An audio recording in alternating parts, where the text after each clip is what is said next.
এই জায়গাটার নাম হচ্ছে রবীন্দ্র কমপ্লেক্স। এটা খুলনা শহর থেকে 12 কিলোমিটার দূরে দূরত্ব, ফুলতলার ভিতরে। রবীন্দ্র কমপ্লেক্স নামটা হওয়ার কারণ হচ্ছে এই জায়গাটা দেখছেন, এটা এই বাড়িটা হচ্ছে রবীন্দ্রনাথ ঠাকুরের শ্বশুর বাড়ি।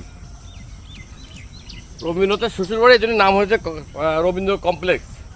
কিন্তু ভাই এটা আমি ঘোর বিরোধী। তো তার শ্বশুরবাড়ির নাম কেন রবীন্দ্র কমপ্লেক্স হবে? হতে পারে সে নামি দামি খুব একজন লোক, একজন বিশ্বকবি, নোবেল প্রাইজ প্রাপ্ত, কিন্তু তাই বলে তার শ্বশুরবাড়ির নাম হবে রবীন্দ্র কমপ্লেক্স, এটা মানতে একটু কষ্ট হচ্ছে।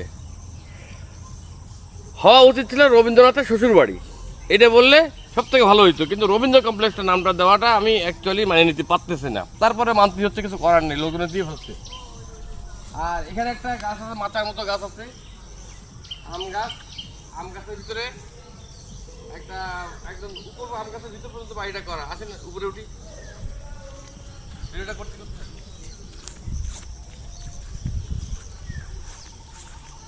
এখানে মানে বেশি দূর উঠা যাবে না, এখানে ডালপালা দেওয়া আছে।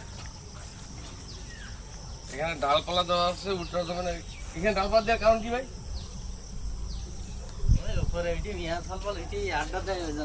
আকাম কুকাম করে তাই নাকি?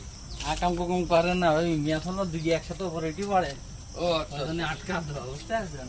আমি একটা ছোট আম নেবো ভাই, রান্না করার জন্য।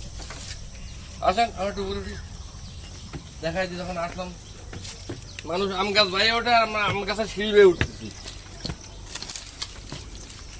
এই যে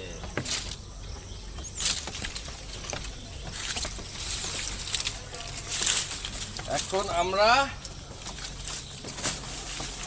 আম গাছের সিঁড়ি বেয়ে উঠলাম। ব্যাপারটা বোঝা গেছে?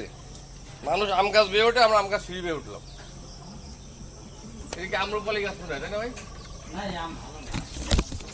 ও, এটা আসেনি আম। আচ্ছা যাই হোক, আম গাছের সিঁড়ি বেয়ে কে কে উঠেছেন জানায়েন।